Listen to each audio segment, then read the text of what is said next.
Washington, CNN. The U.S. has begun withdrawing some troops from Afghanistan, part of the initial drawdown to 8,600, a spokesman for U.S. forces in Afghanistan announced on Monday.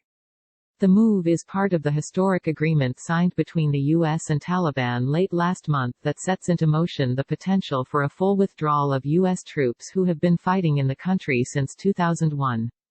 The U.S. has 135 days from the signing of the agreement to reduce troop numbers from the current total of 12,000 to 13,000 currently in the country.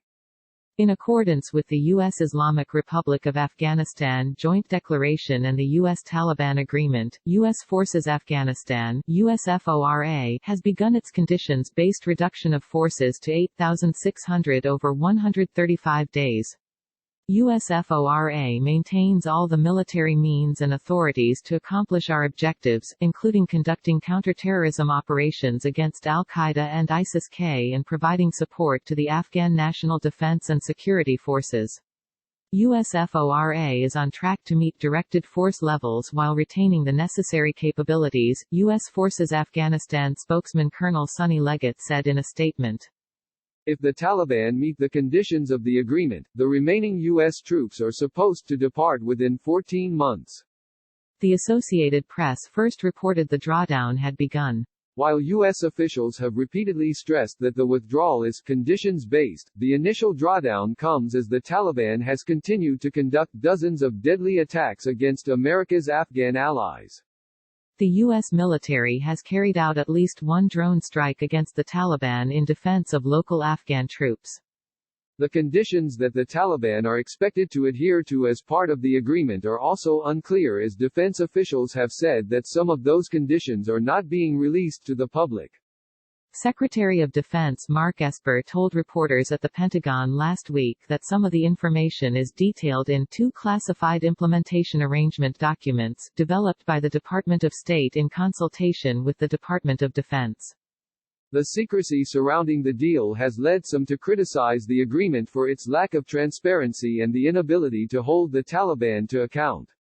The initial drawdown is also taking place despite the fact that intra-Afghan negotiations, mandated by the agreement, will not begin on Tuesday, which was the date laid down in agreement, according to a source familiar with the planning. The source added that the parties are trying to find a new date later this month for the negotiations to begin, but things are fluid as it is proving complex getting both sides to the table. Those intra-Afghan negotiations were cited by U.S. negotiators as a major accomplishment of the deal amid violence and tensions between the Taliban and Afghan government.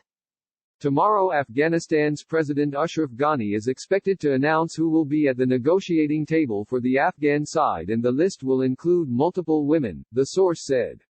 He will also announce the terms of a Taliban prisoner release. The source did not share the details of the release terms, but said it will be linked to a reduction in violence in Afghanistan. The U.S. Taliban agreement committed to the release of up to 5,000 Taliban prisoners before the dialogue began, but Ghani immediately pushed back and said that commitment was never made. U.S. Secretary of State Mike Pompeo did not offer any specifics on a way forward when he was asked last week how the parties would overcome the challenges of the prisoner release. All the parties understand that it's time for prisoner exchanges to take place. A number of the prisoners being held have served their full sentences, Pompeo said Thursday. We need to move that process forward. This story has been updated with additional reporting and background information.